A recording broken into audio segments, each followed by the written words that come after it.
Purihin ng Diyos, pinagpalang umaga po sa lahat sa pangalan ng ating Panginoong Yesus. 1 Thessalonians chapter 5 ay basahin po natin.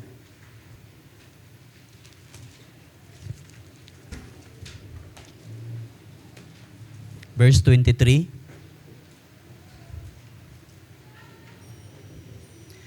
Now may the God of peace himself sanctify you completely, and may your whole spirit, soul, and body be preserved blameless at the coming of our Lord Jesus Christ.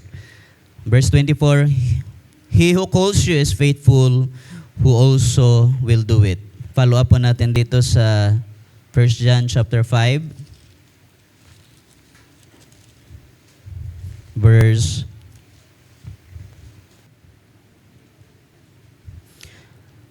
'For there are three that bear witness in heaven, the Father, the Word, and the Holy Spirit, and these three are one.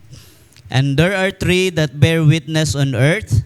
So please take note: the Spirit, the water, and the blood.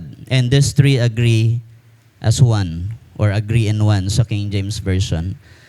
Tayo po'y manalangin. Dear Heavenly Father, we thank you this morning. Thank you for the presence that you have granted us this morning, Lord. And may the reading of thy word be a blessing to every one of us who hears you speaking in our hearts. And may every word, may every chapter, may every verse, Lord God, receive anointing as we receive it, as we accept it and believe it, Lord. May your holy presence be upon us, Lord. Help us understand thy word. This we pray in the name of the Lord Jesus Christ. Can we say amen? Tayo pa'y malaya na makakaupo.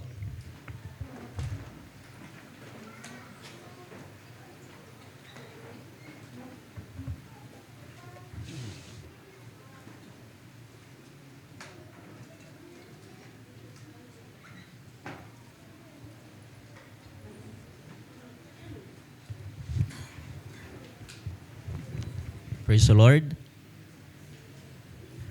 Okay, so isang biyaya ng Diyos na muli nating pag-usapan ng kanyang mga salita, balikan ng mga aral na tinanggap natin sa mga salita ng Diyos sa pamamagitan ng mensahe sa huling panahon na hindi natin po narinig sa mga denomination, hindi natin narinig sa sino mang claiming to be a teacher of the word na nagpa-pop up sila dahil sa mga knowledge nila sa Biblia, but we receive in these last days through the revelation that was given to us by the Holy Spirit, na ang ginamit ay ang ating kapatid, ating propeta sa huling panahon, Brother William Branham. So it's a privilege na dalhin ang gospel of Christ na itinuturo sa bawat isa sa pamamagitan ng mensaherong ginamit ng ating Panginoon sa panahong ating kinabubuhayan. Nagagalak po ba kayo, mga mahal kong kapatid? Praise the Lord. So sa araw na ito ay ipagpapatuloy po natin ang ikalawang bahagi ng ating pinag-uusapang biblical truth about salvation.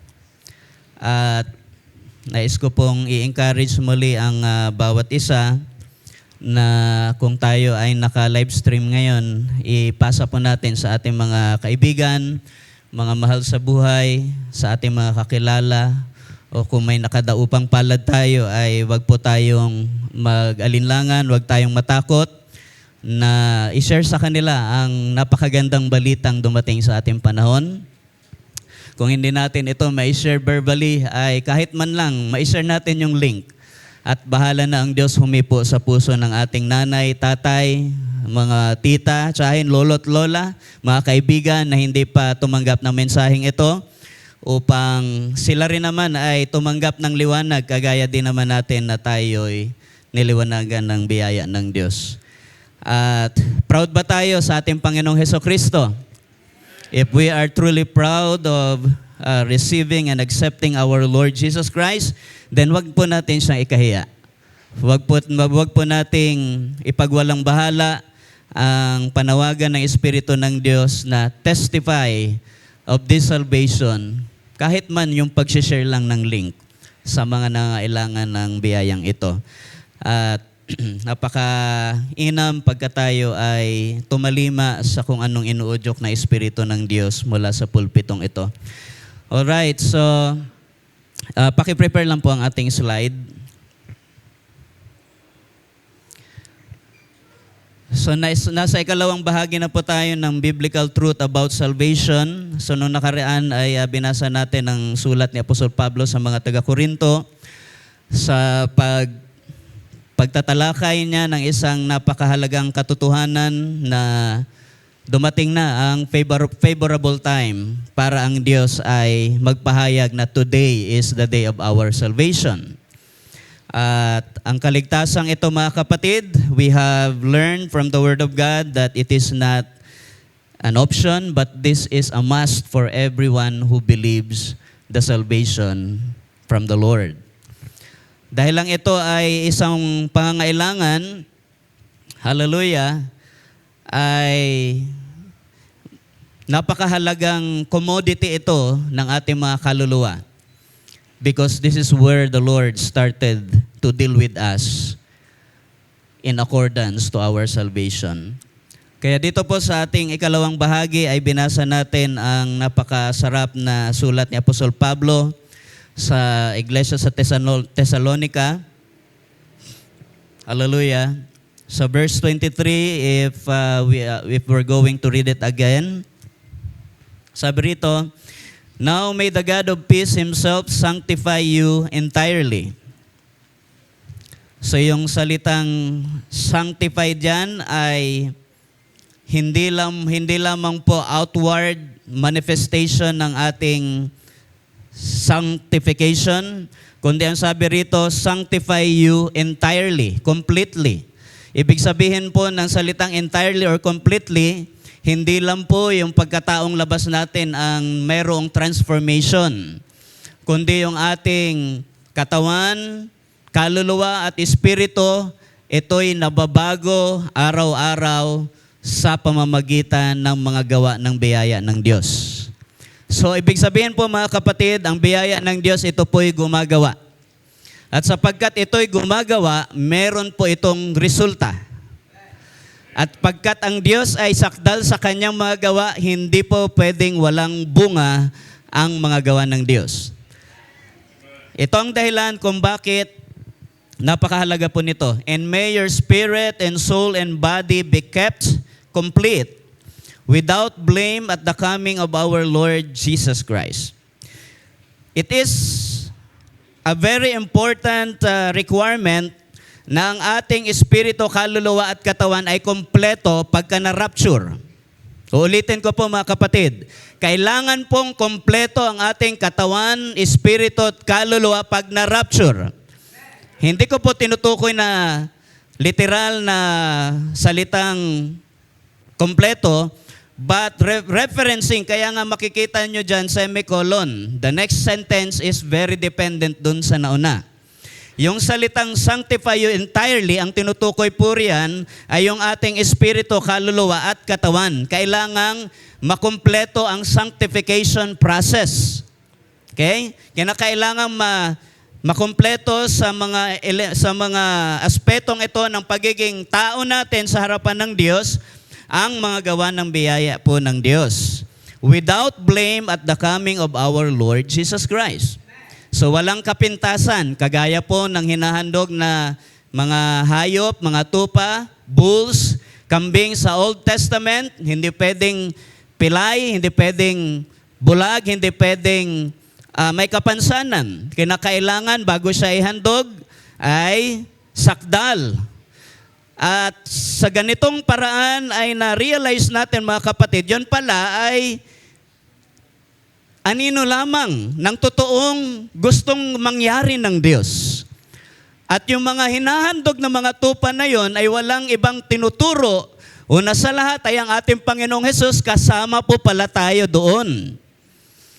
Okay? So kung ano yung dinadaanan ng mga hinahandog na mga tupa, goyang baka sa Old Testament, doon din pala tayo pinapadaan ng Diyos, dangan nga lang sa pamamagitan ng new and better covenant.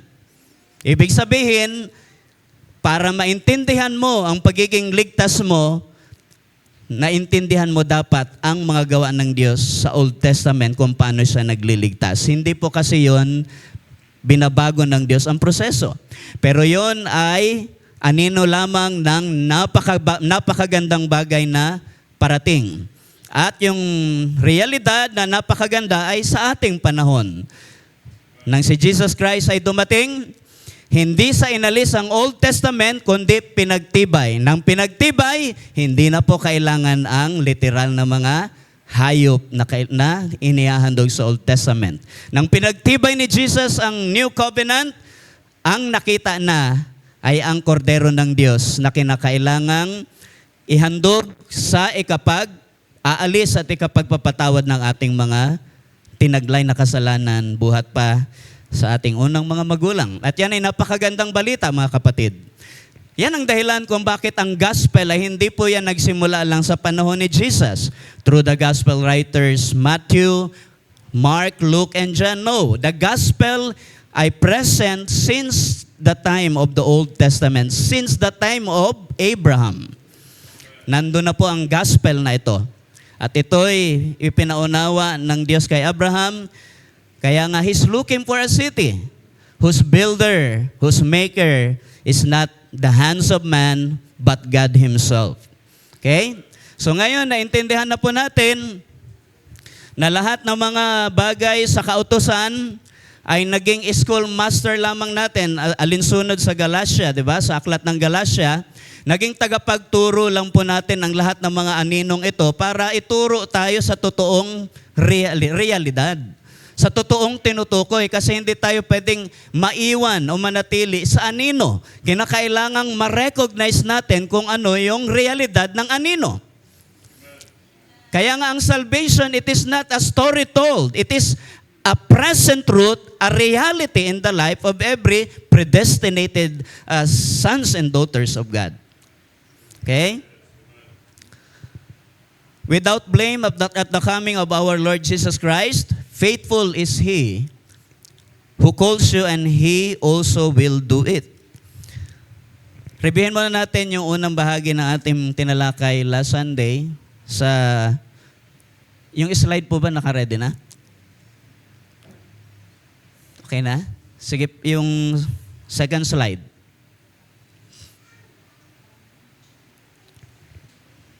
Alright, so review muna tayo saglit sa nakalipas na ating pagtatalakay.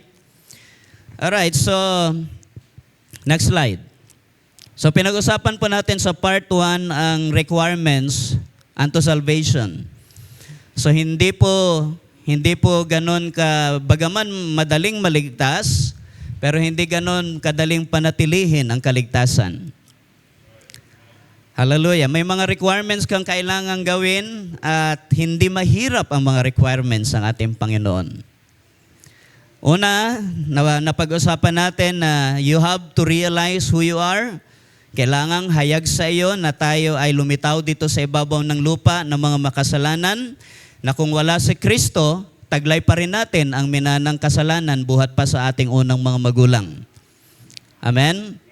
Pangalawa, we have to recognize na may makakapag-alis ng latay ng kasalanan sa ating mga dugo. Or yung pananalaytay ng kasalanan sa ating mga dugo ay kayang alisin sa pamamagitan ng handog na ibinigay ng Diyos. The lamb that was offered before the foundation of the world, na walang iba kundi ang ating Panginoong Hesus. Siya lang ang totally nakapag-alis ng ating mga minanang kasalanan. Recognizing the sacrifice offered for the remission of our sins. Pangatlo, accepting, believing, and confessing the Lord Jesus Christ as our personal Savior. So now that you have recognized na meron palang lamb, meron palang korderong inihandog, hindi na gaya ng korderong pinipili sa Old Testament, kundi yung tunay na korderong ipinapakita ng anino sa Old Testament ay dumating na, So na-recognize na natin, then we have to accept, believe, and confess.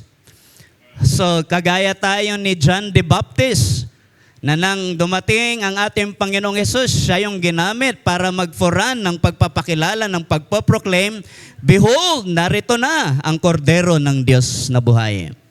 Ipinakilala ng ating forerunner.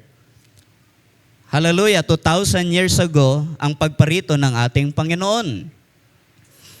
Accepting, believing, and confessing the Lord Jesus Christ as our personal Savior. So binasa natin ang John chapter 3, 16, 17, and 18, na ang sumampalataya ay may buhay na walang hanggan, pero yung hindi sumampalataya, hindi sila hatulan ng Panginoon nang siya'y pumarito, kundi may hatol na sila by default, di ba? Alam naman natin, buhat ng makapasok ang kasalanan, lahat ng pinapanganak ay by default mamamatay. By default, taglay ang kasalanang ikamamatay. Kaya we have to confess the Lord Jesus Christ as our personal Savior. That means, yung personal relationship mo sa korderong napaslang para sa ikabubuhay mo ay dapat ma-establish. Parang ano lang yan, yes, I do. I accept you as the lover of my soul, as the Savior of my soul.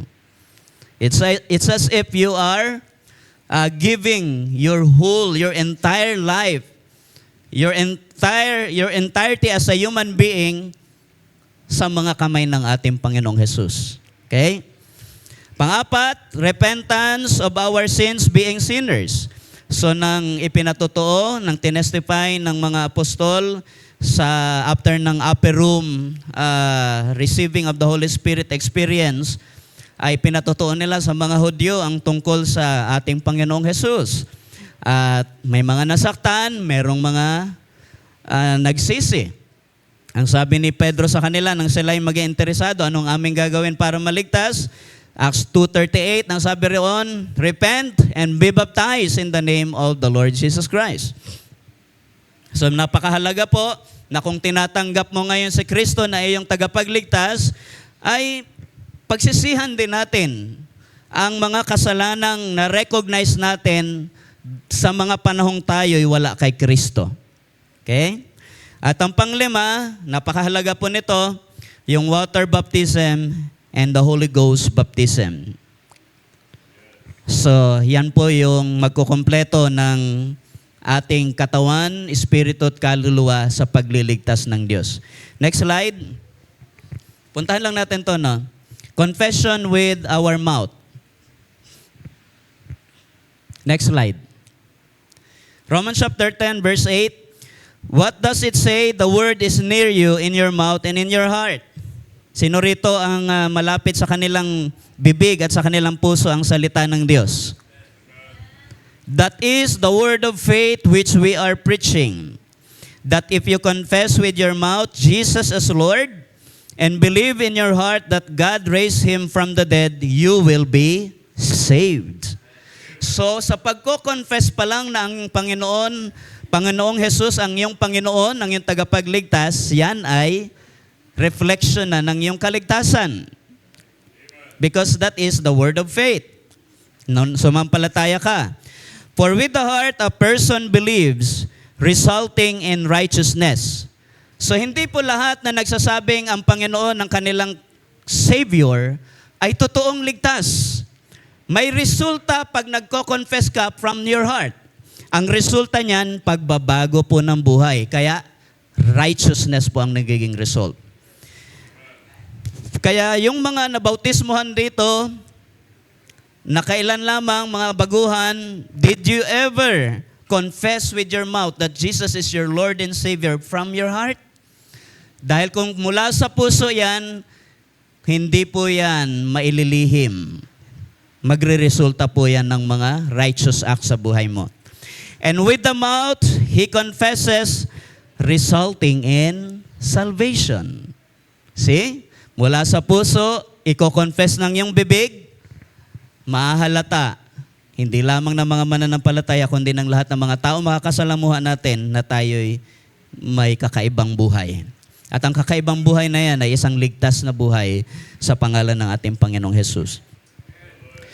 For the scripture says, whoever believes in Him will not be put to shame. Sino mang sumasampalataya sa Kanya, hindi po mapapahiya. Kung nararamdaman mo na tinatawag ka ng Diyos, may kakaibang kagalakang nararanasan ka sa iyong kaluluwa sa tuwing na nasa fellowship ka, nakikinig ng salita ng Diyos, huwag kang matakot. Sino mang pumigil sa iyo ay hindi mo dapat alintanain, kundi sundin mo ang udyok ng Espiritu ng Diyos sa iyo. Dahil yung pumipigil sa iyo ay walang kakayanang magligtas sa iyong kaluluwa. At ano pa ang ating pagtutumpik-tumpik na gagawin, di ba? Anong malay natin na yung pumipigil sa iyo ngayon, siya naman ang sunod na ililigtas ng Diyos. But you have to do your part. Hindi ka pwedeng matakot. Hindi ka pwedeng mag-alinlangan. Your God must be the Lord of your life rather than these people na ginagamit ng dyablo at pinapahintulutan po yan ng Diyos para takutin ka. Okay? Dapat mauna muna ang nade-develop na pagmamahal natin sa ating Savior bago ma-justify ang pag-ibig natin sa ating mga mahal sa buhay. If you don't love the Lord, your love for your loved ones will not be justified. Dahil mayroon lamang isang tunay na pag-ibig at yun yung pag-ibig ng Diyos na kung ito'y nasa iyong puso, totoo kang magmamahal sa mga taong ibibigay sa iyo ng Diyos. For there is no distinction between Jew and Greek, for the same Lord is Lord of all, abounding in riches for all who call on Him. Okay, so wala na po ritong Hudyo, wala nang Griego. Lahat ay binigyan ng pagkakataon ng Panginoon para i-confess na si Jesus Christ ang kanyang Savior. Salamat sa pagkakataon. Nandito tayo ngayon. Dahil isa tayo sa mga binigyan ng opportunity ng Diyos na matawag ang pansin sa pagliligtas niya. Everyone who calls on the name of the Lord will be saved. Marami rin pong tumatawag ngayon sa pangalan ng Panginoon. Kaso hindi po nila alam ang pangalan. Pero kayo, alam ninyo ang pangalan ng Panginoon. Alam natin ang pangalan ng Diyos na pinanggalingan ng kaligtasang ito. For there's only one Savior, and that's our Lord God. And the manifestation of the salvation of God is the Lord Jesus Christ. He is God's work of grace. Next slide. Verse 14, how then are they to call on Him in whom they have not believed? So paano sila tatawag sa Panginoon na hindi mo muna sinampalatayanan? Kaya nga sa panahon ng mga sakuna, ng mga kalamidad, maraming tumatawag sa Panginoon. But mind you, that was the very first day and time na tumawag sila sa Panginoon dahil napapahamak na sila. Tignan ninyo. Ang tao kapag ka safe and secure, komportable ang kanyang pakiramdam, his tendency, he feels like he doesn't need the salvation of God. Walang alarma eh. Pero kapag ka-alarma na, yan na, nare-realize ng tao ang tunay na pangangailangan niya. Kailangan niya ng Diyos na tagapagligtas. So kailangan ka sumampalataya. How are they to believe in Him whom they have not heard? So paano sasampalataya itong mga nakakarinig ng salita? Or paano sasampalataya itong mga taong ito sa ating Panginoon kung hindi nila narinig, nabalitaan? It was not reported to them that a lamb was slain before the foundation of the world. Kaya nga napakahalaga po na huwag tayong manahimik. Buhat ng tayo iniligtas ng Diyos, let us share this salvation to them. Dahil paano sila sasampalataya? Yes, maraming paraan ng Diyos. Ang ating kabanalan, mga sister, pwedeng maging testimony yan. Pero maigi pa rin na nagtetestify pa rin tayo, confessing it from our mouth, kung paano tayo nakaranas ng biyaya ng Diyos. And how are they to hear without a preacher? Kaya po napakahalaga na merong nangangaral, nagbabahagi po ng salita ng Diyos tungkol sa napakahalagang katotohanan ito. But how are they to preach unless they are sent? So paano rin mangangaral ang mga nagdadala ng salita ng Diyos tungkol sa salvation if they are not sent? Madali lang naman malaman kung sila sinugo ng Diyos o hindi sa pamamagitan din ng mga bunga ng kanilang mga labi. Kagaya ng sinabi ko po sa inyo noong nakaraan, ang tanging daan ng kaligtasan ay walang iba kundi si Jesus Christ. Kung may mga denominasyon na nagtuturo na ang kaligtasan ay pagka nagpamiyembro ka sa kanilang simbahan, wag po kayong maniniwala. Dahil ang sabi ng Panginoon, I am the way, the truth, and the life. Kung ang mga taong ito ay nangangaral ng righteousness ng salita ng Diyos, but righteousness is not seen from among them, do not fear and do not believe. Hallelujah. So madali pong maintindihan ang mga totoong concern sa ating kaluluwa, ibabalik tayo sa salita ng katotohanan. Just as it is written, how beautiful are the feet of those who bring good news of good things. Ano yung good things? Ito na yon, ang pagparito ng ating Panginoon. He is the good things, the reality of good things. However, they did not all heed the good news. For Isaiah says, Lord, who has believed our report? So kapag nag-testify tayo, ay maging bukas din tayo mga kapatid na hindi lahat talaga sasampalataya. And yet, hindi po sinabi rito na dahil merong hindi maniniwala, mananampalataya, wag ka na mag-testify. No, continue lang. Magpatuloy ka lang mag-testify tungkol sa kabutihan ng Diyos in saving the souls of the sinners. So faith comes from hearing and hearing by the word of Christ. So napakaganda po nitong wisdom na ito ng Diyos na ibinigay kay Apostol Pablo na ating tinatanggap ngayon, kung papaanong parang nakaprogram, may sequence na kung papaano ang paggawa ng Diyos sa kanyang tinatawag. At ang pananampalataya ay nagmumula sa pakikinig at pakikinig by the word of Christ. Alright, punta natin ng part 2. So, yamang naintindihan na natin ang larawan ng mga bagay na realidad. At ngayon ay nasa panahon na tayo ng mga realidad ng mga anino sa Old Testament para maintindihan natin kung paano ng Diyos ginawa ang salvation sa ating panahon. Hallelujah! Ay pupuntahan naman natin ngayon yung mga gawang ito. Okay? So, malinaw na sa atin kung paano tatanggapin ang salvation by the Word of God. Ngayon naman, dapat natin pong maintindihan na from the moment na i-confess ng iyong labi na si Kristo ang iyong tagapagligtas, papasok na ang Philippians chapter 2 that you have to work out your salvation. Ephesians chapter 2, we are saved by grace through faith. Romans chapter 10, binasa natin kanina, by faith, faith cometh by hearing and hearing by the word of Christ. Hallelujah. So konektado po yan mga kapatid. Hindi natin yan pwedeng lagyan ng gap. Konektado ang mga salita ng Diyos sapagkat may plano siya na nagmamaterialize sa ating mga buhay. So we are saved by grace through faith, and it is not our works, but it is God's work in our lives. Kung meron mang gawa na tinutukoy, at ang sabi ni Apostol Santiago, ang pananampalatayang walang gawa ay patay. So kung patay ang iyong pananampalataya, hindi yan pananampalataya. Because the true faith is always alive. Faith has power in it.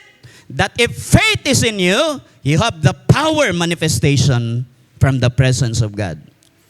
Kaya po, dahil buhay ang pananampalataya, gumagawa yan. Nagtatrabaho yan. And your life should be aligned to the way the grace of God works in your life at sa buhay ng mga inililigtas ng Diyos. Next slide. Our body is the temple of God. Okay? Know ye not that your body is the temple of the Holy Ghost which is in you, which ye have of God, and ye are not your own? So naintindihan na po natin bakit pinagawa ng Diyos si Moses ng templo na merong outer court, may inner court. At sa inner court ay merong holy place at most holy place, di po ba? So hindi po tayo mananatili doon. Dahil ang tinutukoy na templo ay walang iba, ang reality, tayo pala. Okay? Literal na templo sa Old Testament, pero anino lang nang dumating si Jesus Christ. Naalala ninyo ang Hebrews chapter 9? Nang si Jesus Christ ay inalay sa krus ng Kalbaryo, ang tabing ay nahapak mula itaas pa ibaba. Is that possible? Hindi po literal yung tinutukoy doon sa Hebrews chapter 9. Ang tinutukoy na roon ay ang espiritu at kaluluwa ng taong ligtas. Amen? Dahil hanggang ngayon naman, kahit itayo ang templo, itatayo pa rin ng Israel na magkahiwalay ang holy place at most holy place. Kasi nga anino lang po yun. Pero nang dumating si Jesus Christ, hinapak niya ang tabing na naghihiwalay sa most holy place at sa holy place. Dahil ang tinutukoy na dito ng templo ay walang iba kundi ikaw, kapatid. Anong purpose ng templo? Para ang bayan ay makausap, magkaroon ng relasyon sa Diyos. The very purpose of the temple in the Old Testament is for God to communicate and to commune with His people. It is very same thing sa ating panahon. Ang dahilan kung bakit tayo ngayon ay templo ng Diyos, dahil dito sa binabasa natin, ay para ma-establish ang ating relasyon sa Diyos upang siya ang makitang kumikilos sa buhay natin. That whenever you hear and see and realize about the temple in the Old Testament, you realize the God of Israel. That whenever you hear the temple in the New Covenant, you will realize the God of your salvation. Amen? For ye are bought with a price. Therefore, glorify God in your body and in your spirit, which are God's. So merong ipinambili sa ating katawan, espiritu at kaluluwa at walang iba po kundi ang dugo ng kordero. Amen? That makes it a better covenant. Okay. So just as the tabernacle of Moses was, so yung tayo ngayon sa New Covenant, tayo ngayon ang tabernakulo ni Moses. Tayo ngayon ang tabernakulo ng Diyos. Yung katawan natin na visibly nakikita ng isa't isa, that is being represented by the outer court. Yung ating espiritu at kaluluwa, yan naman ang inner court that represents the most holy place at yung the holy place. Yung holy place at yung most holy place. Yung most holy place, yan yung Holy of Holies. Okay? Next slide. So yan ka, kapatid. Nandyan ang Espiritu ng Diyos sa most holy place, yung Shekinah glory. Kasi lahat ng mga portion na yan ng templo ng Diyos, may mga apoy dyan. Yung sa outer court, kinakailangan ng apoy para sunugin yung handog. Pagkatapos hugasan doon sa basin. Diba? Diyan sa laver or sa brass basin na yan, huhugasan ng handog tapos susunugin. So may apoy. Pero yung apoy na yan ay, masasabi natin yan yung mga paunang karanasan mo sa presensya ng Diyos na na-excite ka, ganito pala pakiramdam na naglilingkod sa Diyos, magpapabautismo na ako. Yan yung excitement na mayroon ka. And yet, pagka may bagyong parating, kapag ka madilim ang langit, nawawala din ang kagalakan mo. Di ba? Yan yung sino may mga ganyang karanasan na nung baguhan ka, sa dami ng mga unos, sa dami ng mga salit-salita ng pag-araw, pag-ulan, gusto mo nang tumalikod. Pero salamat may mga nag-encourage sa atin kasi talagang tayo'y ligtas sa biyaya ng Diyos. Okay? So ang ating kaluluwa naman na nire-represent ng holy place where cleaning occurs and our mind will and emotions are renewed. Sabi sa Romans chapter 12 verse 2. So meron din apoy dyan, yung 7 candlestick. At yung apoy na yan ay man-made na apoy din. So alam na natin yan mga kapatid, di ba? Na kaya may mga pastor sickness kapag si pastor nasa mission trip, si elder lang mga ngaral, maka-absent nga muna. Ila-livestream ko na lang pag kung saan mangangaral si pastor. Pag malakas si pastor, malakas ka rin. Pag nanghihina si pastor, manghina ka rin. Sino pa mag-encourage sa mga manggagawa ng Diyos pag pati kayo nanghina? The very purpose why you feed on the Word of God ay sa panahon na kami naman ang manghihina, nandyan kayo para magpalakas. Amen? As a result of this very salvation. And then the most holy place, the Holy of Holies, kung saan ang presensya ng Diyos, nandoon na raranasan ng high priest, ng dakilang saserdote. So diyan, hindi na po liwanag or apoy na resulta ng araw, hindi na po candlestick, kundi Shekinah glory na. That's the pillar of light by night and that's the pillar of cloud by day. Yan yung presensya po ng Diyos. That's the Shekinah glory of God. Yan na yung talagang apoy na totally magbabago ng iyong katawan, espiritu at ng iyong kaluluwa. Okay? Next slide. Completion of God's saving grace in your life. So binasa na natin to kanina na kinakailangan yung ating katawan, kaluluwa at espiritu ay ma-preserve na blameless sa pagparito ng ating Panginoon. So walang mararapture na hindi makukompleto muna ang gawa ng biyaya ng Diyos sa iyong katawan, kaluluwa at iyong espiritu. Kinakailangang magkaroon ng transformation, not just your body, but your soul and your spirit. Amen? Faithful is He that calleth you, who also will do it. In other words, ang nangakong paparito ay totoong paparito.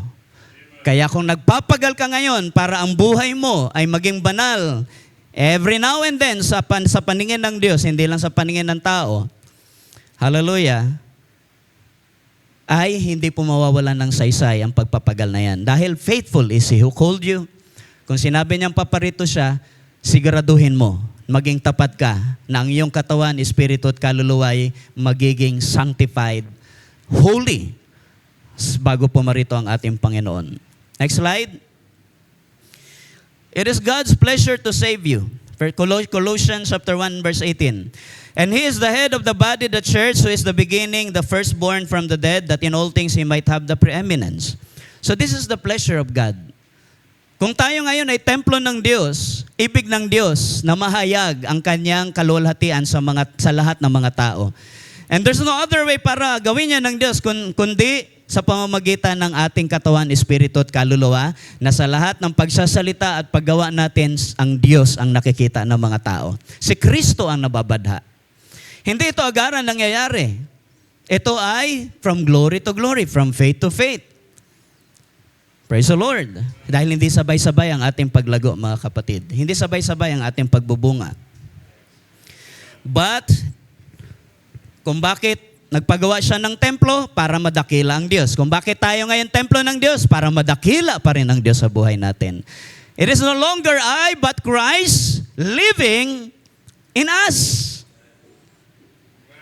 So lahat ng accomplishment na meron ka ngayon will not be accounted. It won't be credited to you any longer, but to God through Christ. Kaya wala tayong pwedeng ipagmalaki. Amen? Mas malaki tithes mo, mas malaki offering mo, maliit yung iba, no? Doesn't matter. What matters is, from the heart, you have confessed the Lord as your Lord and Savior. Amen? Mas marami kang alam kaysa sa iyong kapatid, doesn't matter. Pare-pareho tayong biniyayaan lang ng Diyos at hindi pare-pareho ang ating sukat ng pananampalataya. Pero sa sukat na yan, do your best. Give your best. You cannot stretch even beyond what God has given you as a measure.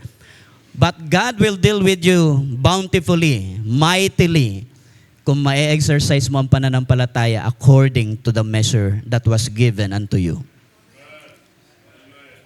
Hallelujah. So ang three works of grace, next slide. We have justification, sanctification, and baptism of the Holy Spirit. So yan po yung magkakasunod na mga nangyayari sa buhay ng taong ligtas na inililigtas ng Diyos. Amen? Para ang kalulhatian mapunta sa Diyos. Kasi may mga katulad ng Baptist, I'm very sorry, nababanggit ko ang katotohanan dito. Truth hurts, but we have to say the truth. Once saved, always saved, that is true. But it doesn't mean na dahil ikaw ay minsang naligtas, ay lagi ka nang ligtas, hindi na maalis sa iyong kaligtasan, ay babalik ka sa paggawa ng kalikuan. No. Ang sabi ng banal na kasulatan, ang nakakaalam ng mabuti at hindi ginagawa ay kasalanan. That is sin of omission. Hallelujah. Hindi natin pwedeng i-justify na tayo nabautismuhan na sa tubig, bumalik ka sa pagkakasala dahil ligtas ka naman. No.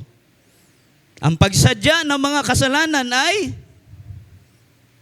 hindi ka lugod-lugod yan sa harapan ng Diyos. Pwede kang mauwi sa paggawa ng mga bagay na hindi na may pagpapatawad sa iyo. Dahil ang danger niyan ay mamusong ka, kalaunan ng iyong buhay. But far be it sa mga backslider na bahagi ng iglesyang ito. Hallelujah. So, true, that is true na ang kaligtasan ng Diyos ay hindi na naaalis. But I don't believe na ang isang taong ligtas ay babalik sa pusali ng kasalanan. Na yung mga dating isinuka niya, ay himuran niya ba uli? No. Hindi natin babalikan ang mga kasalanan pinagsisihan na natin. Kaya nga ang repentance, ang ibig sabihin niyan ay pagbabago ng iyong buhay. Never return again from who you are before receiving Christ as your Savior. Next slide. 1 Corinthians chapter 6, verse 11.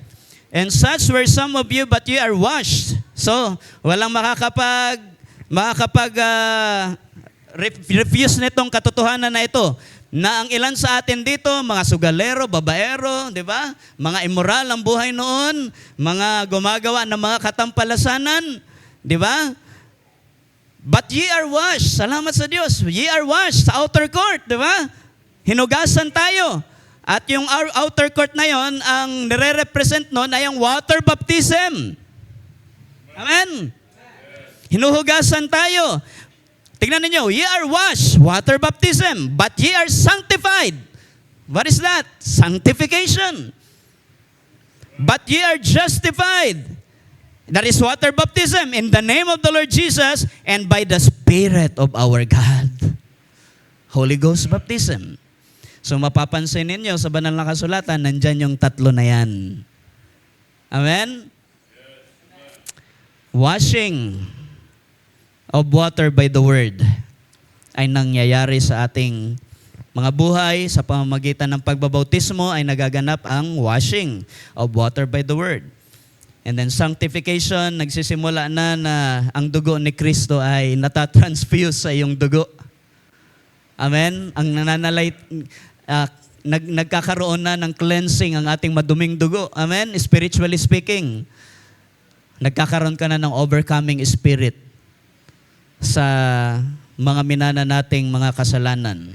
Dahil may nananalaytay sa ating katawan na hindi mabuti. Ang sabi sa Romans chapter 7, di ba? Yan yung kautusan ng kasalanan na yung gusto mo, hindi mo nagagawa. Ano ba yung gusto mo? Maluwalhati ang Diyos. Pero maya-maya, ayan na naman, magkukulang ka na naman, magkakasala ka na naman. Buti na lang si Jesus Christ hanggang ngayon, intercessory ang kanyang ginagawa para sa atin at sa Diyos. Kaya may bisa ang banal na dugo ni Kristo hanggang ngayon. Okay, next slide. So kanina binasa natin yung the witness. Meron tayong witness sa langit, meron tayong witness dito sa lupa. 1 John chapter 5 verse 6, this is he that came by water and blood, even Jesus Christ. So si Jesus Christ, alam natin na siya yung salita, the Logos of God sa John 1:1, na pagdating sa verse 14, siya ay nagkatawang tao, nag-anyong alipin. So he came by water and blood. Ipinanganak siya na katulad ng kapanganakan natin, pero hindi sa pamamagitan ng sperm at egg cell ni Jose at ni Maria. It is totally God's work sa womb ni Maria. Naging incubator lang si Maria para mabuo ang salitang nagkatawang tao. So makikita ninyo ang pagiging wise ng Diyos, pagiging matalino ng Diyos. Sa Kanya walang suliranin na mag-i-stand. Sa Kanya walang problemang pwedeng tumayo para problemahin ang sinuman. Kaya nga nang dumating si Nicodemus, John chapter 3, chapter 4, gabi. Natatakot kasi siyang malaman ng Sanhedrin na siya ay na-attract na sa kapangyarihan ng Diyos na kay Kristo. Kaya bumisita siya nung gabi. Kayo naman, no? Bumisita siya ng gabi, inusisa niya si Jesus Christ. Naniniwala kung hindi ka lang basta tao. Mga Lepores ni Manalo, Iglesia ni Manalo, tao lang daw si Jesus Christ. Pero hindi daw pangkaraniwan. Nung tinanong namin, kung hindi pangkaraniwan si Jesus Christ, kung hindi siya ordinaryong tao, then ano siya? Hindi na po makasagot. Madali lang naman tanggapin ang katotohanan. Jesus Christ is our Lord God. Siya ang ating banal na Diyos. Hallelujah. So this is He that came by water and blood, even Jesus Christ. Not by water only. So, i-take note ninyo yan, no? Not by water only. We're talking about salvation. It is not by water baptism only. Not by water only, but by water and blood. So, binibigyan din po rito yung dalawang mahalagang bagay na yan. And, ito yung pangatlo, it is the Spirit that beareth witness because the Spirit is truth. Kaya ang taong ligtas, hindi po pwedeng mag-skip sa tatlo, sa alinman sa tatlong ito. For there are three that bear record in heaven. Merong saksi doon sa langit, kung talagang ikaw ay dumaan sa mga gawa ng biyaya ng Diyos, hindi tayo lagpas sa paningin ng quality assurance ng langit, mga kapatid. Amen? Matakot kayo doon sa pumapatay ka po ng espiritu at katawan, wag doon sa nagbabanta sa iyo na papatayin ka, na ang katawan lang ang kayang patayin. In other words, mga kapatid, there is an all-seeing eye who watches over you. Nalalaman niya ang ating mga paggupo at paghiga, ang ating mga paggawa. Ano tong nagbe-bear record? Sino tong nagwi-witness sa langit? The Father, the Word, and the Holy Ghost. And these three are one. O, kita niya, sabi ng mga Pentecostal, si Jesus Christ na anak at yung Ama ay iisa lang. Yung Ama, yun na yung anak, yun na rin yung Ama. Basahin nga natin uli. The Father, the Word, and the Holy Ghost. Nabanggit ba si Jesus dyan? Hindi po nabanggit. We know the revelation why. Isinulat yan for a purpose. But we know that the Word, sa verse 14, ay nagkatawang tao. But the declaration in John 1:1, and the Word was God Himself. In other words, ang tinutukoy dito na these three are one ay walang iba kundi ang self-sufficient na God, self-existing na God. Na bago pa nagmanifest ang Logos, He is God alone. So meron, yung word na yun kasi yung kaisipan ng Diyos na nagmaterialize sa pamamagitan ng kanyang Logos. Pero nung nagmaterialize yun pa rin ang Diyos. The Father, the Word, and the Holy Ghost, these three are one. Hallelujah. Hindi mo pwedeng i-justify na dahil dyan ay totoo ang turo ng Pentecostal na ang Ama, yun na rin ang anak, at ang anak, yun na rin ang Ama. Yung anak tumatawag sa kanyang ama na ama eh. Yung ama tumatawag sa kanyang anak na anak. Nag-uusap sila doon sa Gethsemane. So how can it be na kung sino yung ama, yun na rin yung anak? It cannot be. Ang sabi ng John chapter 1 verse 18, between 14 to 18, pumarito ang anak to declare his father. Ang nakakilala sa anak ay nakakilala sa ama. Why? Jesus Christ came to declare His Father. At hindi siya pumarito sa kanyang sariling pangalan, kundi sa pangalan ng kanyang ama. Now we know that the name of God is the Lord Jesus Christ. At nakikita natin ang invisible God because of His Son. Hebrews chapter 1, God in sundry times have spoken through His prophets. Kaya nalaman natin may Jehovah Jireh, may Jehovah Shammah, may Jehovah Shalom, may Jehovah Shidkenu, may Jehovah Rapha. Because God in Old Testament has spoken to His prophets. At ganun siya nagpapakilala. Ganun niya pinakilala ang kanyang attributes. But in the new covenant, in a better covenant, God is speaking right now through His Son. Kaya hindi po natin matatanggap ang kapahayagan ng Diyos kung sino siya if we do not know His Son. Because Jesus is the image of the invisible God. Amen? Wala nga makakatitig sa Diyos eh. Yung araw nga, hindi mo kayang titigan eh. Gano pa yung gumawa ng araw? Even the angels cannot see God. Because God is a spirit. Hallelujah. Pero nakita natin ang Diyos sa pamamagitan ni Kristo.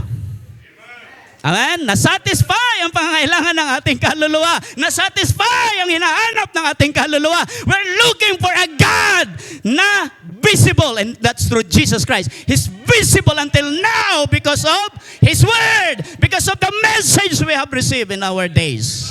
Hallelujah! Hallelujah! Palakpakan natin ang ating Panginoon. Praise the Lord!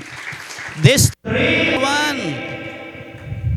Verse 8, and there are three that bear witness in earth. Meron din saksi dito sa lupa. The Spirit, representing the Holy Ghost baptism, and the water, representing the water baptism in the name of the Lord Jesus Christ, and the blood, representing sanctification. And these three agree in one. Hindi po sinabing these three are one, but agree in one in heaven. Amen? Sumasang-ayon tong tatlo tungkol doon sa isa na nasa langit. They agree in one. Nagkakaisa sila sa layunin. Na kapag nangyari sa iyo ang water baptism, sanctification, Holy Spirit baptism, then ipinapanganak ka ngayon sa kaharian ng Diyos. Then you are having your new birth. Then you are born again. Hallelujah. Kaya balikan natin si Nicodemus. Anong gagawin ko? Sabi ng Panginoon, hallelujah, ye must be born again. Tinutukoy, basahin na nga natin sa John chapter 3.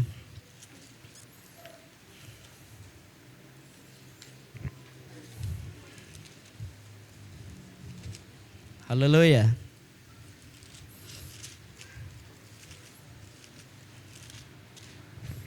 John chapter 3, verse 3. Jesus answered and said to him, most assuredly, I say to you, unless one is born again, he cannot see the kingdom of God. Ano yung pagiging born again? Yung binasa natin sa 1 John chapter 5, verse 8. Nandun yung tatlo na nag-a-agree sa isa. In other words, kung nag-a-agree sila sa isa't isa, ang layunin nito ay ma-born again ka. In other words, kapag na water baptized ka, it doesn't mean na Holy Ghost baptized ka na.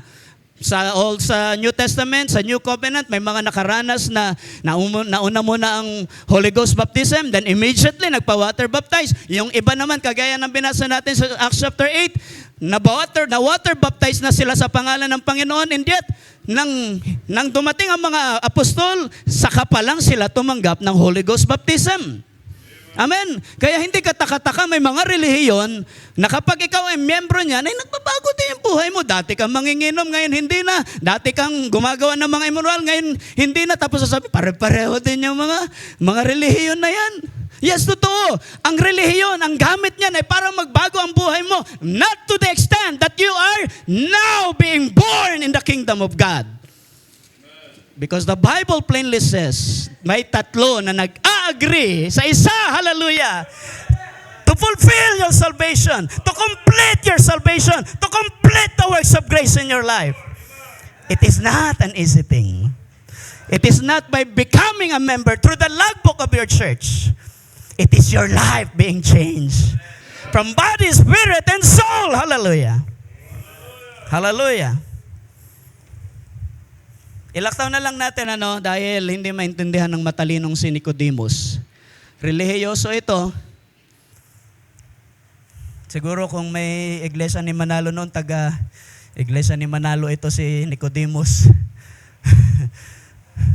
Ipapanganak uli, papasok uli ako sa nanay ko.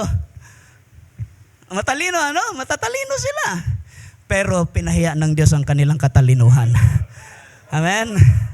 Mayroon tayong Diyos at napakatalino. Amen. At laging sumasama sa atin. Purihin ang ating Panginoon. Verse 5, Jesus answered again, no?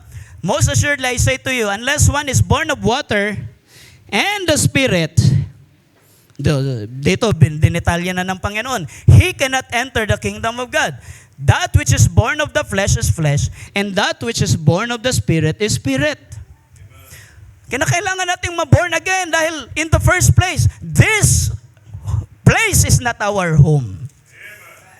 Dumadaan lang tayo dito dahil kailangan pa tong linisin bago tayo uli pabalikin dito ng Diyos para maging tahanan ng paghahari ni Kristo at ng bride. Verse 7, do not marvel that I said to you, you must be 1 John 5:8. You must be 1 John 5:8. These three agree in one. In other words, you must be born again. Hallelujah. Balik tayo sa slide. Talakayin natin ang tungkol sa tatlong ito. Ngayon na nakita na natin na yung pinag-uusapan natin ay nasa Biblia, ang tungkol sa justification, sanctification, and Holy Ghost baptism. Tingnan natin ito isa-isa. So ang justification, next slide. Okay. Yan. Ang ibig sabihin po ng justification, to declare, pronounce one to be just, righteous, or such as he ought to be. Becoming righteous in the sight of God through faith and the shed blood as if he or she never sinned. Comes by a believer's faith in the finished work of Jesus Christ, death, burial, and resurrection. So to sum it up, mga kapatid, pinanganak tayong makasalanan. Pero buhat na tinanggap mo si Kristo, nang magpabautismo ka sa pangalan ng Panginoon sa tubig, you are now justified. Ibig sabihin, kahit anong gawin ng dyablo, kahit anong gawin ni Satanas, wala na po siyang maalala na ikaw ay makasalanan. Wala na po siyang maalala na may ginawa kang kasalanan because ang dugo ni Kristo ay nagtatakip sa iyo sa paningin ng Diyos. Ikaw ngayon ay nakikitang bagong nilalang kay Kristo. Yan ang pagiging justified. Amen? Hindi na po pwedeng buksan uli yung kaso mo. Di ba? Kahit anong gawin ni Satanas para buksan ang kaso mo. No double jeopardy. Sabi ni Pastor Franco noon, lagi niya sinisigaw, sa pagliligtas ng Diyos, no double jeopardy. And that is justification. Yung kasalanan mo, close case na yon. Naipanalo na ni Kristo ang buhay mo kay Satanas. Hindi na uli kayang buksan ni Satanas yung kasong ipinanalo mo. Hallelujah! Anong declaration ng korte? You are not guilty. You're not guilty because of Jesus Christ. Hallelujah!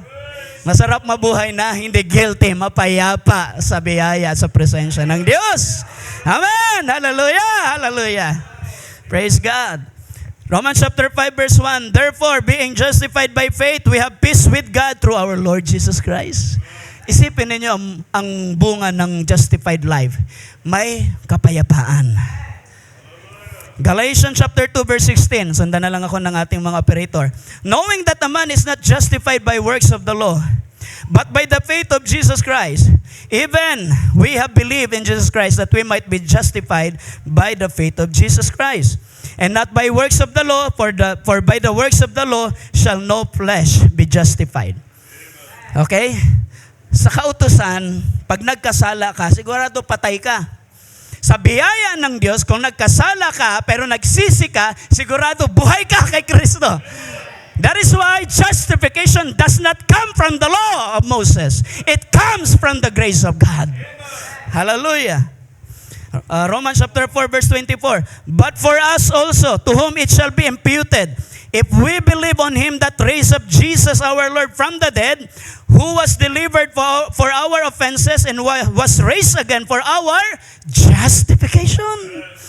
Oh, purihin ang ating Panginoon. Kinakailangang ibigay niya ang kanyang buhay upang muling mabuhay. Sa kanyang muling pagkabuhay, ang justification ay tapos na. Amen? Available na para sa mga sasampalataya. So justification takes place at the moment of true repentance. Kapag ang mga makasalanan ay sumampalataya sa Panginoong Jesus, they turn from their wicked ways. Kaya sa justification pa lang, may pagbabago na ng buhay. Hindi mo pa yung masaha magpahaba ng buhok, manamit na may kabanalan. Minsan nga, magmumotor yan, nakahubad pa din eh. Dahil unti-unti eh. Kakabautis mo lang, brother, sister. Hallelujah. Kaya kailangan pa ng mulit-muli ng mga pagtuturo. Minsan nakakalusot pa yung pagmumura, di ba? Dahil nandyan pa siya, pero justified na ang kanyang buhay. Kaya nga, magigilty na rin yan pagka pinaalalahanan mo. Pero kailangan magturo, mga kapatid. Ang pananampalataya po yan ang pundasyon ng ating karanasan sa new birth, mga kapatid. 2 Peter chapter 1 verse 5. Therefore, ang justification, ito yung panahon na ang isang kaluluwa ay ligtas mula sa galit ng Diyos. At tumatanggap siya ngayon ng buhay na walang hanggang ipinangako ng Diyos through Jesus Christ. But remember this, na sa justification, you are not yet filled with the Holy Ghost. That is why the three agree in one. It doesn't mean na justified ka na, ay Holy Ghost baptized ka na rin. No, it doesn't mean that way, mga kapatid. Pangalawa, sanctification. Ito yung ikalawang work of grace. Ang sanctification naman, mga kapatid, it means purification of heart and our life. So, yung katawan natin, unti-unting sumusunod sa gawa ng biyaya ng Diyos doon sa inner court, sa inner man. Purification of heart and life. Kaya nandyan yung pagtuturo, pagsasansala, pagko-correct. Madalas, masakit ang correction, pero yan yung gawa ng biyaya. Huwag mong tanggayan yan. Huwag kang, yes, makakaramdam kang nasasaktan, pero habang nasasaktan ka at nagiging mababa ang puso mo, may gumagaling sa loob. Mayroong nangyayaring gawa ng biyaya sa iyo. Hindi para pasakitan ka, kundi para ikaw ay baguhin from glory to glory hanggang makarating tayo sa image and likeness of Jesus Christ. Hallelujah! Naniniwala ako na kapag ikaw ay napaalalahanan ng iyong kapatid, ay hindi para ikaw ay ibaba or saktan lang. Mga magkakapatid tayo kay Kristo, maging mababa lang ang ating puso whenever there is correction, because that is sanctification. Hallelujah! You're now entering the holy place. Okay, that is the removal of worldly sins and habits from Christians' daily life by the work of the Holy Ghost through the teaching of the Word of God. Kaya mahalaga po ang Word of God, ang mga preaching, ang mga teaching, ang mga fellowship, ang mga prayer night. Mahalaga po yan sa sanctification ng iyong kaluluwa. Amen! Hallelujah! Palakpakan natin ang ating Panginoon. Praise God! Pag na-water baptize ka kasi, mahirap pang tanggapin ang katotohanan na yung mga dating nakahiligan mo sa laman ay ayaw na ng Diyos na ginagawa mo. Amen? Kahit na-water baptize ka na, ang dami mo pa rin nililihim sa Instagram, di ba mga young people? May bago ngayon yung thread. Hindi lang nagpapahalata sa TikTok eh. Pero kung hindi natin sila tuturuan, hindi nila maiintindihan, malalaman ng katotohanan. But, mga young people, it is for us to know na dahil ikaw ay nagsisi na sa iyong kasalanan, meron ka ng responsibility na ingatan ang salita ng Diyos sa buhay mo. Amen? Ibig sabihin, kalabanin mo yung sarili mo. You are now an overcomer of this world. You know your battle, therefore. And for knowing your battle, fight a good fight of faith. Amen? John 17 verse 17, sanctify them through thy truth, thy word is truth. Kaya napakahalaga po ng preaching of the word. Napakahalaga ng teaching of the word. Napakahalaga na binabasa mo ang salita ng Diyos. Because the word of God sanctify your soul. Amen? 2 Thessalonians chapter 2 verse 13. But we are bound to give thanks always to God for you, brethren, beloved of the Lord, because God hath from the beginning chosen you to salvation. Can you say amen? Yung mga young people natin na mga maraming ups and downs, yung mga kahinaan natin na nariyan palagi, ayaw na natin gawin, nagagawa pa rin natin. Huwag ninyong kalimutan to. You are chosen beforehand to salvation. You are chosen from the beginning to salvation. Hallelujah. Kaya merong magagawa si Kristo para i-overcome mo yan, kapatid. Through sanctification of the Spirit and belief of the truth. 1 Peter chapter 1 verse 2, elect according to the foreknowledge of God the Father through sanctification of the Spirit. So yung mga elect according to His foreknowledge, mapapansin mo talaga magmamanifest sa buhay niya yung pag-sanctify ng Diyos sa Kanya. In all aspects of life. Unto obedience and sprinkling of the blood of Jesus Christ, grace unto you and peace be multiplied. Gusto niya ba yan? Nagmumultiply sa atin ng kapayapaan. Amen? Para kasing iba yung level of peace kapag nagigipit ka eh. Iba yung level of peace na kailangan mo. Kapag problemado ka sa kapatid mo, iba yung level of peace na kailangan mo. Pero lahat ng yan ay galing yan sa Diyos. Minumultiply niya yung kapayapaan mo. Paano ka pa magkukulang? Paano ka pa mababalisa? Nagmumultiply pala ang kapayapaan galing sa Diyos. What a mighty God! What a blessed, gracious God we serve. Hallelujah. So sa sanctification, mga kapatid, the Holy Spirit will continually cleanse the heart, your daily life, and actions as a believer of the Word. Tingnan ninyo tong illustration ng ating kapatid, Brother William Branham. Ayan, yung 7 stages of a perfect man. So yung faith dyan, yan yung justification stage of our life, our Christian life. At yung pag-step up mo sa virtue, knowledge, temperance, patience, godliness, brotherly kindness, yan yung nade-develop na character sa'yo, the more na nagpapatuloy ka maglingkod sa Diyos. Amen? Hindi yung pag na-water baptize ka na hindi ka na magpapakita sa church, hihinto ka na, no. Hindi ka paligtas. Hallelujah. Naintindihan nyo ba yung ibig ko sabihin? Pag sinasabi kong hindi ka paligtas, hindi ko ibig sabihin na ang kaligtasan natin is not before the foundation of the world, because I have told you many times, our salvation is of God according to His foreknowledge before the foundation of the world. But yung reality ang tinutukoy ko sa inyo na madaling mahalata ang taong ligtas, tatapusin niya ang gawa ng biyaya ng Diyos sa kanyang buhay. Hindi siya hihinto, hindi siya mababackside, hindi siya, hallelujah, magpapapekto sa mga bilihing nagtataasan sa ating panahon. Hindi ka hihinto, mananatili ka sa profession of faith. Kahit wala ka ng asawa, kahit wala ka ng magulang, kahit nag-iisa ka na lang mananampalataya, you will continue the works of grace in your life. Hallelujah! Hallelujah! Why? Ligtas ka eh. Before the foundation of the world, ligtas ka eh. Kahit inuban ka na dito, kahit dito ka na, hallelujah, nagkatungkod, kahit dito ka na, iika-ika na ang lakad mo, hindi ka umalis sa presensya ng Diyos sapagkat ikaw ay ligtas. Amen. Kaya nga hindi uubra ang katwiran ng mga Baptist na once saved, always saved. No. Hindi mo hahayaan ng dyablo ibalik ka sa kasalanan. At kung ipahintulot man ng Diyos, balik ka agad. Magastos nga lang ang pagbabalik. Amen? Magastos ang pagbabalik. Para kang bumili ng ang palitan ay dolyar at peso. Iba ang value ng 10 pesos at ng 10 US dollars. Amen?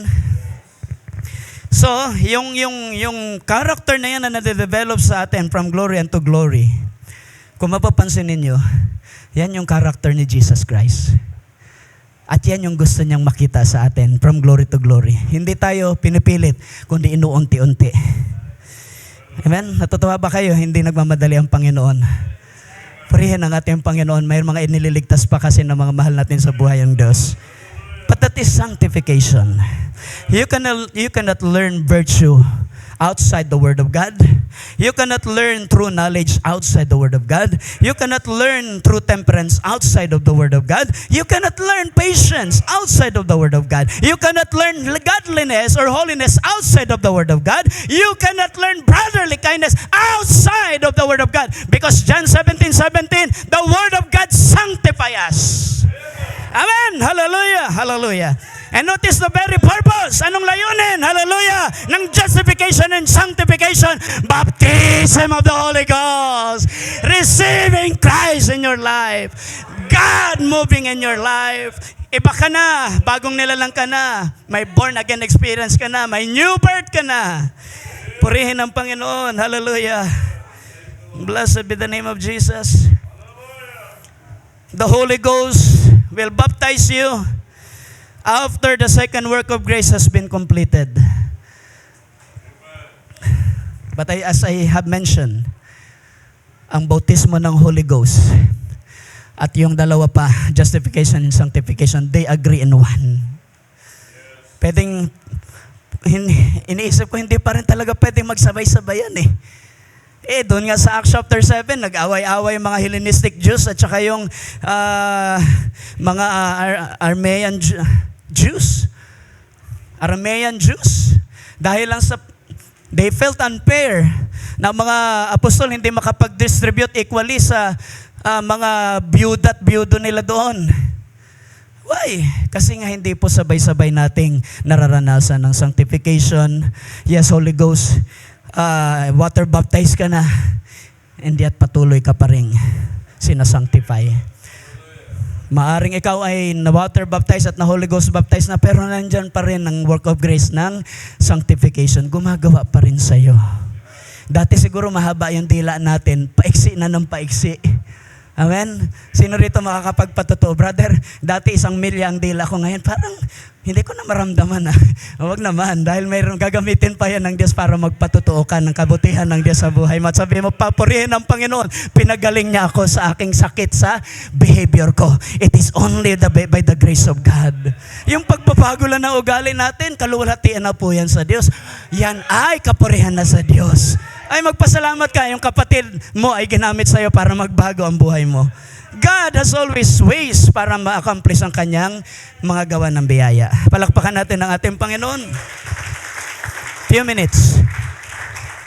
Sa Acts chapter 5 verse 32, sanctification is the cleansing process that God uses to teach every one of us para ipako na yung mga pita ng laman. Hallelujah. At sundin ang kalooban ng ating banal na Diyos. Okay? Yung pangatlo, baptism of the Holy Ghost. We're closing. Alright, so sa pangatlo at huling bahagi ng gawa ng biyaya ng Diyos, God Himself in the form of His Holy Spirit comes to anoint, abide, and dwell in the soul of the Christians. Kaya nga, ikino-connect natin ang Old Testament temple sa ating mga buhay bilang templo ngayon ng Diyos. Dahil ang layunin kung bakit ang mga gawa ng biyaya ng Diyos ay kinakailangan daanan natin, dahil hindi po ang Diyos nananahan sa isang lugar, isang templong marumi at hindi banal. Our God is Spirit. He is holy. Holy, holy is the Lord. Amen? Yan yung declaration ng mga angels eh. Banal, banal ang Diyos at yan ang kanyang kapangyarihan. Kapag ikaw ay banal, may kapangyarihan po kayo. Nagibain ang mga kuta ng dyablo. As the Spirit abode and remained unto Jesus on His baptism according to John chapter 1, 32 and 33, hindi na natin bubuklatin. Pero sabi riyan, pag nanahan ng Espiritu ng Diyos, hindi na po yan aalis. Mananatili yan. Hindi katulad yan ng turo ng mga denomination na kapag nagkasala ka, aalis. No? Mananatili yan, pero kukonsensyahin ka yan. Kaya nga meron tinuturo ang Biblia, grieve not the Holy Spirit. Napipigilan lang siya ng gawa. Quench not the Holy Spirit. Amen? Kapag may nangangaral dito, may manifestation ng mga gift ng Diyos, remain seated. Huwag tayong palakad-lakad. Kasi parang dalo yan ng tubig sa hose na kapag naapakan makikwench. Do not quench the Spirit of God. Maging reverence tayo pagka ang Espiritu ng Diyos ay kumikilo sa pamamagitan ng pangangaral o anumang mga manifestation ng Espiritu. Then in Acts chapter 10 verse 38, Peter said that Jesus was anointed or provided with the Holy Ghost and power. Kaya nga siya ay Holy Ghost baptizer. Now, the baptism of the Holy Ghost is the true born-again experience. Maraming mga born-again sa ating panahon. Ang nakakalungkot, ang born-again ngayon ay pangalan na lang ng relihiyon. Pero ang born-again ay hindi religion, that is a spiritual experience. Karanasan po yan. that Jesus taught that each believer must receive according doon sa binasa natin kanina, that you must be born again. John 3:3, Jesus answered and said unto him, binasa natin kanina, except a man be born again, he cannot see the kingdom of God. Therefore, ang bautismo po ng Holy Spirit ay, ang ibig sabihin niyan, si Kristo ay nananahan na sa iyo. Amen? Colossians 1:27, to whom God would make known what is the riches of the glory of this mystery among the Gentiles, which is Christ in you, the hope of glory. So, how can you grasp, how can you imagine that, na kapag si Kristo ay nasa iyo, ang buong hiwaga ng mga gawa ng Diyos ay nahahayag sa buhay mo. May enjoy mo yan, di ba? Ephesians chapter 1 verse 13, in whom ye also trusted after that ye heard the word of truth, the gospel of your salvation. In whom also after that ye believed, ye were sealed with the Holy Spirit of promise. Amen? Ang Holy Ghost baptism, yan yung selyo mo. Wala nang makakapigil sa iyo para ikaw ay ma-rapture. Dahil kapag ka ikaw ay mayroong Holy Spirit sa buhay mo, meron kang bunga. What is the fruit of the Holy Spirit? Yun yung sanctified life. Amen? Love, faith, patience, gentleness, etc., etc. Ano yan? That is a sanctified life. The fruit of the Holy Spirit is the sanctified life. And grieve not the Holy Spirit of God, verse 30, chapter 4 ng Ephesians, whereby ye are sealed unto the day of redemption. What is the day of redemption? The translation of this body. Yung ating kaluluwa ay ligtas na, pero hindi po bagay ang kaluluwang may eternal life dito sa katawang limited ang buhay. It must be changed. It must be glorified. The Holy Ghost baptism is therefore a seal or authentication that the believer is a genuine or true Christian. The seal of the Holy Ghost baptism never leaves during the earthly life of the Christian. This constant abiding presence of the Holy Ghost also keeps the believer faithful to God through the entire lifetime. Kaya ang isang young people na nasa-sanctify ang buhay hanggang sa maranasan niya ang bautismo ng Espiritu Santo. And I would like to testify sa ating mga young people, yan ay isa sa mga kinauhawan ko nung ako ay young people. I don't know the experience until such time na talagang dinesire ko siya. Ang Diyos ang naglalagay ng desire na yan. But until that time comes, makikita ninyo, mga kabataan natin, patuloy na magiging sakit sa ulo ni pastor, ng mga deacons, ng mga elders, ng mga magulang. Pero mga young people, realize this, you are God's temple. Hindi dapat nagamitin ang templong ito sa mga gawang hindi matuwid. Dahil kung ating gagawin yan, dudumihan natin ang templo ng Diyos, ang sabi ng salita ng Diyos, iwawasak din ng Diyos ang katawang ito. Kaya nga may communion. Kapag ka hindi sa atin hayag ang pag-ibig ng Diyos sa pamamagitan ng New Covenant, ay babaliwalain lang natin ang righteousness ng mga salita ng Diyos. At nagkakasakit ka, nangihina ang katawan mo. Dahil lang sa panahon siguro, mainit ngayon, maalinsangan. Grabe, welcome global warming na talaga. No, let us welcome Christ in our lives, not the global warming. Nandiyan naman yan eh.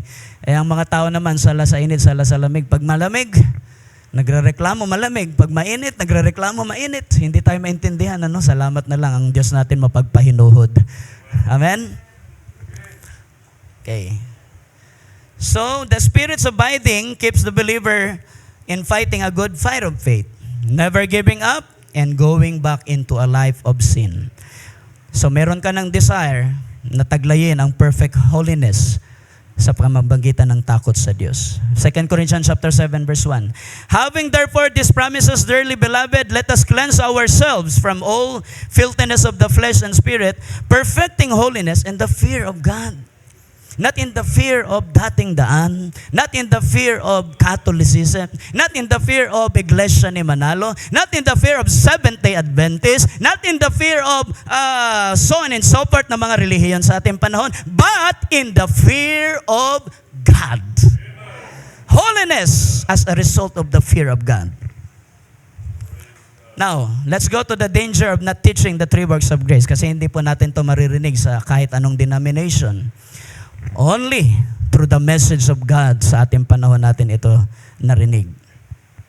The main danger is that preachers would tell new converts that they're born again. Diba? Yan yung pambobola ng mga relihiyon. Pag miyembro na kayo na simbahan, kaya nga pinipilit ka, oy, 30 days, 60 days, 90 days ka na, magpabautismo ka na. Hindi ka na niyang pakakawalan. Kasi parang networking lang naman ng relihiyon ngayon eh. The more member you have, the more bonus, the more money you gain. Diba? Kasi ano yan eh, ano bang system yan, Brother Mark? Binary. Hallelujah. Pero ang kaligtasan po ay hindi po yan base sa networking. Amen? Dahil before the foundation of the world, talagang nasa network na tayo ng Panginoon. Hindi tayo nagpaparami, talagang alam na ng Diyos kung sino ang ligtas. Pero dumadami ang iglesia dahil buhay ang salita ng Diyos. So, when in reality, they are only justified or recently saved. So, kaya wag tayong magpadala sa takot sa mga tinuturo ng kasimbahanan sa ating panahon. Matthew 7:21, not everyone that says to me, Lord, Lord, shall enter into the kingdom of heaven, but he that doeth the will of my Father which is in heaven. Many will say to me in that day, Lord, Lord, have we not prophesied in thy name? Lord, hindi ba kami nangaral na yung salita? Hindi ba kami nagbautismo, etc., etc.? And in your name have cast out devils, and in your name done many wonderful works. So mga kapatid, kung ito lang magiging batayan natin, paano pa natin malalaman kung ano ang katotohanan? It is only by the Holy Spirit, the message that we have received in these last days. And then will I profess unto them, I never knew you, depart from me, ye that work iniquity. Last slide, tayo magtatapos. 2 Thessalonians chapter 2 verse 10, and with all deceivableness of unrighteousness in them that perish, because they receive not the love of the truth, that they might be saved. Ngayon, mas lalong may emphasis na sa atin kung gaano kahalaga na mahalin mo ang katotohanan. You should love the truth as you love your soul. Dahil pag mahal mo ang katotohanan, you will never desire to go back to unrighteousness again. You will never desire to go back to wickedness again because you love the truth.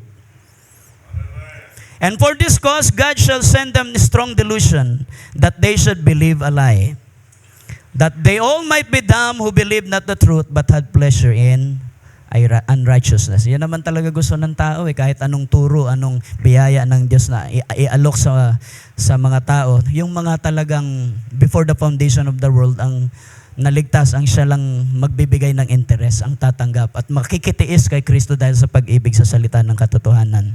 Amen? Pero hindi dahil water baptized ka na ay huwag tayo mabuhay sa delusion na ikaw ay ligtas na. Magpatuloy tayo mga kapatid. Once na ma-water baptized ka sa pangalan ng ating Panginoon, it doesn't end there. May mga gawa pa ang biyaya ng Diyos na dapat na matapos hanggang tayo ay ma-rapture sa araw na yon para humarap kay Kristo nating Panginoon. Palakpakan natin ang ating Panginoon. Purihin ng Diyos, tayo manalangin.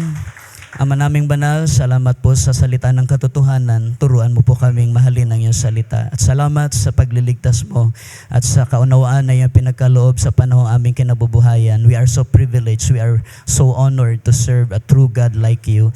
We grant you the praises and honor and thanksgiving in the name of the Lord Jesus Christ, the Son of the living God. Can we say amen? Palakpakan natin ang ating Panginoon.